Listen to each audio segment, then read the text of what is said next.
So our next presenter, that is Janette Kothe, and she's from the IoT Business Model Exploration team of Bosch Rexroth. So her background is basically in mechatronics and automation. And Janette joined Bosch 2011, and she will bring us a bit more into the space. Hey, robotics, and a lot of people fear that robots take our jobs. So I think she will open this case and tell us, no, actually, maybe not at all. We'll see. Thank you for joining us here, and please give a round of applause for Janette Kothe. Thank you. Thanks a lot for having me. And first of all, I have to explain, because there might be some confusion. Like on the panel there, it says I will say something about robotics. No, I'm not a robotics expert at all, but when I got the call and was invited here, I was actually totally curious, because it gives me a chance to give a talk I've been planning for years. It's about Star Trek. And actually my role in this game will be to provide an industrial perspective on the topic of the potentials of artificial intelligence. And of course, that puts me under some pressure, because on the one hand, it's a serious games conference, so applying fancy new technologies to other domains. And yes, some of you might know we in industry, we are always last, so I'm used to that. While on the other hand, of course, also artificial intelligence is kind of a buzzword that is rising, and of course also has to be evaluated from our side. So what I would like to contribute are some thoughts, what is special about industrial applications, what to keep in mind when you are one of those IT guys trying to conquer the world with AI. So when you reach out to us nerdy guys in industries, what should you have in mind, and what challenges you might face? While on the other hand, also of course provide you with some ideas and inspiration what might be the use cases. And to make it fun, I brought it along as kind of a metaphor, discussing some points of Star Trek with you, because I'm not sure about how many engineers are in the room. Yeah, at least some. Great. Me, myself, I'm also one of those bright German engineers, and actually it was one of the reasons that I have chosen that field of study, because I wanted to be like Scotty. Now I'm just figuring out that I'm lacking the opportunity to click forth and back, looking at my tech. There we go, found it. So let's take a closer look. So why is Scotty the greatest guy on Earth? Of course, speaking about engineers, normally we are coming more from a background, as mentioned, of mechanics, electrical domains, not so much about speaking about software technology or IT technology. Well, on the other hand, over decades, we have been used to be the ones who fix things and who make great developments feasible and available to companies and organizations. So we have kind of really, we're proud of what we are doing, and of course we also think is that we are the ones that turn the world. So what does it mean for us when there's a new field upcoming, like artificial intelligence, that by certain reasons is not so much driven of our knowledge domain, right? So let's take a closer look on that. Whom we are competing with, that's this guy in the world of Star Trek from my perspective, of course open to discussion. There's Data, that little android that is trying his very best to basically become a Scotty, or even more, he becomes like to be a human. And that brings us to the point, so what is this technology all about? Artificial intelligence, what might be the potential? Perhaps giving you some background. For myself, I'm part of a business model exploration team, so what we are basically doing is taking technologies we find that are upcoming and try to evaluate what business cases could be made out of them. And so from that rather innovation management perspective, AI to me is nothing new than another, might be a hype challenge, but something upcoming that has to be evaluated with regard to its potential to certain use cases. And so the last few years, the major pattern in my career was to work on the industrial revolution, the I 4.0, or generally the IoT. So evaluating IoT technologies, that's my daily business. And so when I look at AI, of course, we are not using technology because it's there, but we want to solve certain challenges we find in real practice, in industrial practice. So what are the use cases we are currently thinking and working about? So on the one hand, Of course, there's the whole field of use cases that are pretty usual meanwhile, like starting from things like predictive maintenance or process optimization. I always like to cluster that as under the field of OEE optimization, a term and a KPI pretty used to guys in industries. OEE is for overall equipment effectiveness. So basically, whenever you are running a value stream or contributing with the machine, that's the major KPI you are looking for, and basically has 3 pillars.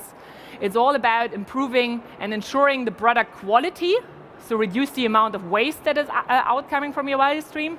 Secondly, it's about the performance of your process. The more you produce, the better. And third term is availability. And with this KPI, that's basically the major goals we are following in industry. And so one major use case that was addressed with IoT technologies in the last few years was to provide monitoring technologies that generate actionable insights on this field of OEE. So basically it was all about to improve OEE, and so of course you can imagine that when I have a technology that comes along with intelligence, capable to analyze huge amount of data, to provide me as an expert with some insights how I could improve one of those pillars, that's a major thing. And actually to me this is what is clearly on the table, and this is also what we are working on at Bosch to actively figure out whether nowadays in state-of-the-art AI technologies are capable of doing so, in competition to a lot of algorithms and empiricals we already have in place, and of course, last but not least, also in competition to a process expert point of view on the data. So that would be my first use case. But of course, there might be some things that could be addressed next or even beyond this point. So I would like to inspire you with 2 more use cases. The second use case I would see is, and this is a pain in the ass all automation engineers know, whenever you're somewhere at the construction site and you want to get a machine up and running. Also part of my daily job, and I hate it. I always love coding and commissioning when it works, but when it doesn't, I hate it. So that's why commissioning, my personal favorite for the next job, where I'm very happy when AI takes it, to basically support commissioning processes, so getting machine running. So instead of providing huge training sessions and instructions and optimizing a system by hand, of course, an AI could be the best trained commissioning engineer in the world. So this would be definitely a field of action for AI, and we all know good old Data when he's climbing somewhere in the warp drive to finally fix a certain coil that nobody else could exchange. Would be just amazing. And last but not least, to take that even further, perhaps some of you figured out that I was basically passing along a certain journey from machine in production and running to getting it running.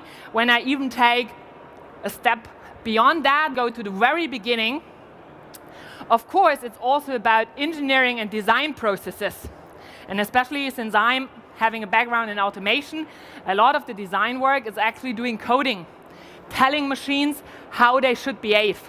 Typical example, since I'm a proud member of Bosch Rexroth, what is kind of the industrial sector of Bosch, like one major thing we have to do is to provide technologies that, for instance, train packaging machines how they should pick and place little chocolates around and sort them before they actually enter the package and finally your mouth. So when I think of a typical pick and place machine that is basically recognizing where a piece of chocolate is and puts it somewhere else, it's the horror when you imagine to put that in line of codes, regardless whether you are programming in sequence or as objects. In the end, you end up with a huge amount of program lines to teach the machine and to give it the rules how you want the machine to behave.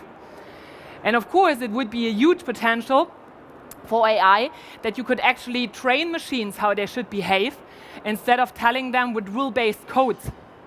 So this would be basically a third use case I would like to contribute what AI might be doing for us in the next few decades. So looking at him, so this is what we hope he could do. So let's take that further and take a certain look on what do we have at the moment and what is so specific about our domain, about my domain. So there my concrete example from the startup universe would be the little replicator that can provide each and everything. And basically, as mentioned, we industrial engineers, we are pretty proud of what we have achieved so far. And by intent, we call it the 4th industrial revolutions because we already passed 3 of them and we already made it for 100 years. So there are certain things to keep in mind that perhaps AI in industry might be kind of a bigger challenge than in other domains such as smart home or end user like commercial use cases, or even my Bosch fellow colleagues won't hear that, even when I think of mobilities in cars, even there, I say the setting is much easier than in industry. Why is that? Also here, 3 major reasons. First of all, you have to be aware that the industrial domains, so production networks, are really heterogeneous. There is not the one machine, or coming back to that nice little, what's the difference between cats and dogs pictures from the last talk. Unfortunately, in industry, we have many different domains, types of machine, types of pieces and materials, and it's pretty hard to figure out what are the differences. So there's simply decades of engineering work that flew into that and that made certain very specific and different domains. So there is no one-fits-all algorithm for all of them.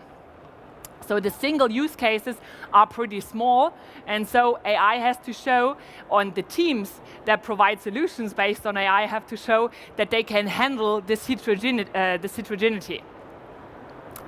Second reason from my perspective is, and for this I have perhaps to introduce a concept I always use as an IoT solution architect when I'm speaking with customers. To make it easy, when I'm speaking about industrial IoT architectures, I'm always coming up with 5 functional aspects that should be discussed. Basically, whenever you think of an IoT solution, you should think about what are the technologies for input, how to get information in, what are the technologies for output, so how to share information you generated, what are the technologies for storage you might use, so how do you make your system to remember things. You have the whole topic of user interfaces, so where do you provide the interface between the world of the machine and human beings and co-workers. And last but not least, when I'm working with customers, I'm always saying something about data intelligence, meaning all technologies that somehow transfer data into information that is of value for somebody.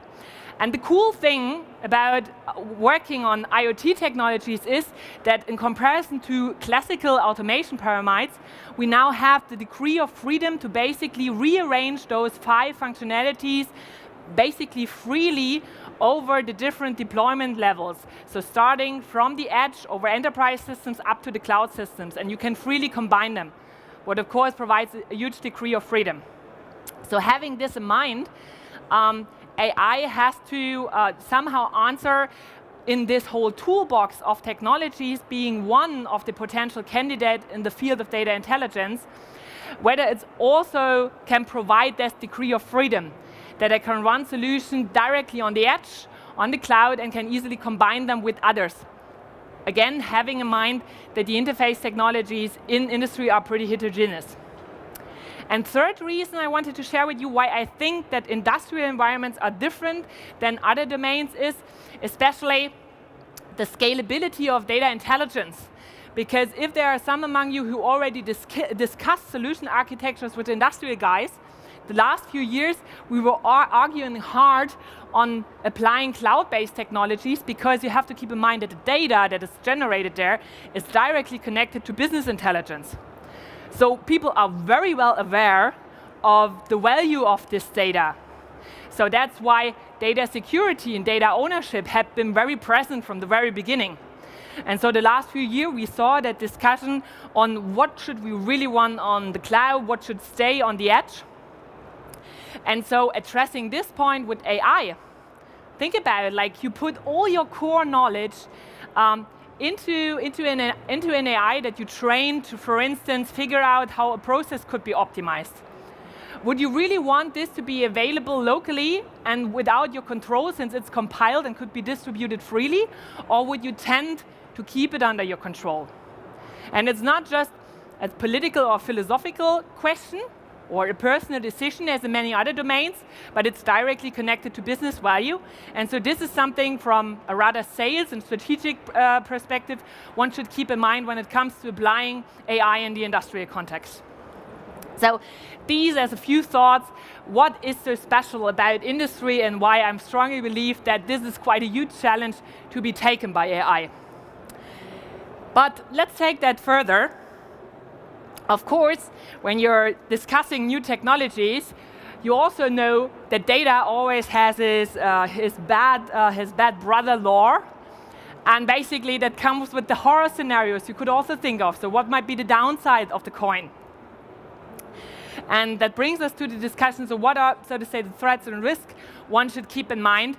Or is there a singularity upcoming where nobody will be needed anymore to run a production network, right? So this whole discussion that what I really appreciate has been directly started with upcoming new technology. So we should be aware of that. So let's take a closer look what might be the horror scenarios of AI.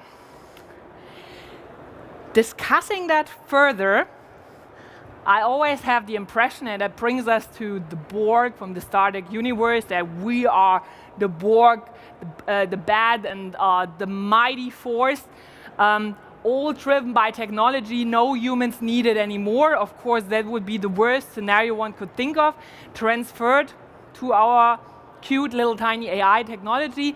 What might that mean? So first of all, of course, it raises the question, is that really a realistic scenario? And that starts a pretty interesting discussion that is running in the whole community. But furthermore, and from my perspective, talk to the guys who are doing research on technic history. In the end, it's not so much about the technology itself, it's always about how you use the technology and the responsibility of the engineers developing it. So from my perspective, the major risk is not the potential of the technology itself, but the culture with which we apply it, right? So it's our conceptual decision whether we want to create something as the Borg in our production networks, or whether we want to regard that technology rather as a supporting framework, basically letting humans the space to concentrate on the things they are really good in and they are really appreciating, like creative concepts, collaborative tasks, instead of taking the task where we have been working for decades to automate them. So this whole cultural aspect, how do we want this technology to work, is especially in the field of industry a very important one, because it has a daily impact on our daily working life. Not necessarily only with the actual solutions, but also when I think about my job, just mentioned that before, right? Commissioning engineers and coding, that would be actually my job. But yes, to be fully honest, I'm fully aware that I could automate tasks with AI that are not the value add at the moment. But the value add of an engineer is to think about concepts and to communicate them with the rest of society. So I spoke a lot about my trust in the pride of engineers. And of course, you could raise reasonably the question, does our pride go before fall, right? So am I totally wrong, and it's simply the reason that I'm not an AI expert, that I simply not see what kind of revolution is upcoming to us? Yeah, you might be right, thinking of Scotty trying to speak to a computer and he's not answering. Of course, and this is also something we should keep in mind, there's a certain knowledge dilemma, right? Especially in Germany, we have many huge names in industry that are driven by engineers that rather have a mechanical or electrical background. So we have to admit, and we should be honest to ourselves, that IT technologies and software is not our major background. So basically the challenge that leaders are facing at the moment is that you have to somehow organize the knowledge transfer in between those two domains, and of course also the knowledge management to build up the experience and the expertise in this field. So this is definitely something that is on our roadmap at Bosch.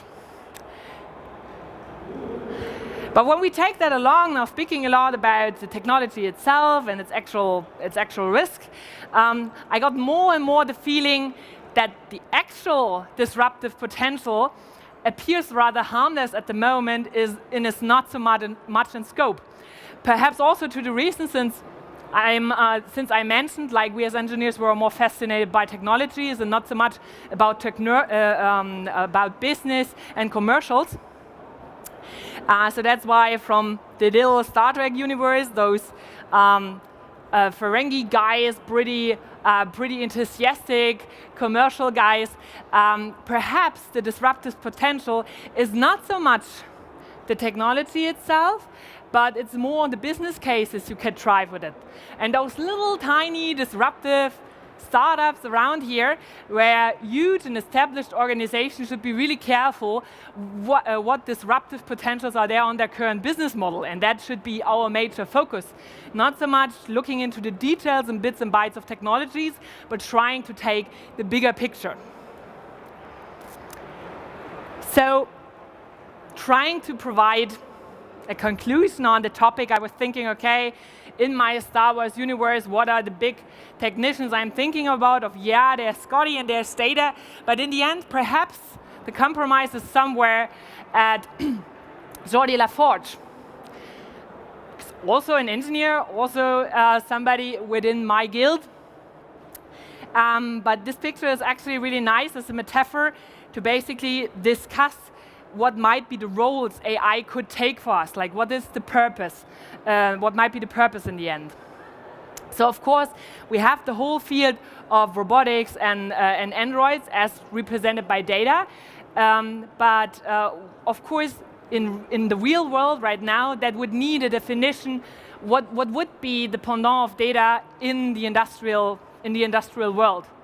Because it's not so much reasonable of thinking of androids running to a factory, but to some extent it makes sense that you organize value streams with machines and handling and assembly systems. So to provide my contribution there, just as an idea, at the moment we are referring to automation tasks with the following pattern. Normally, when we speak about tools, we refer to a support in a task. Like, for instance, an IDE is a tool for an engineer during the design process. It supports you, but you as humans stay in it, and this would be a rather limited task AI could take for us. So it could be a tool for the data scientists to basically provide analytics service. In the next step in automation, we normally speak about systems, or somehow also machines. When we speak about that, we speak about a somehow autonomous system that is taking a certain task itself. So it's provided with the goal and a certain thing to do, and it's carrying out it autonomously. So this is what a system would mean in industry. That might be definitely also something AI could do, right?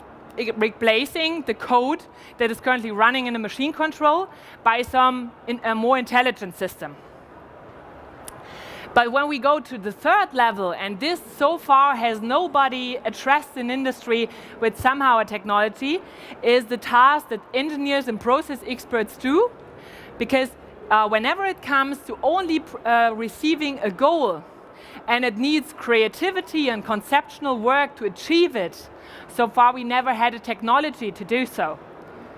And from my perspective, this is also a job that for some while will remain with humans, and perhaps also should remain with humans. That's, from my perspective, a conceptual question.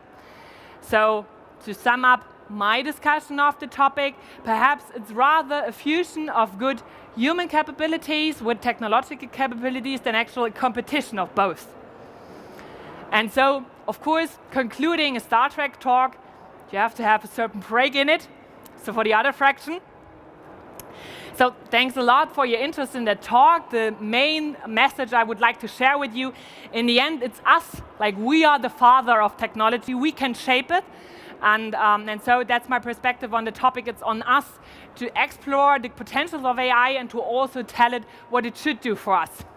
And with this, thanks a lot again for having me, and looking forward for your questions and discussion.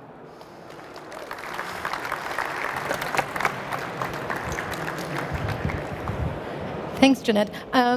As we have a couple of minutes, because I said something about robotics, but maybe because I was so into, mechatronics, that is robotics. Thanks for this interesting talk. Can you tell us much more about your daily life? You're saying, okay, you find technology. Is it, I guess it's hardware, right? You're talking about coding, but what is it?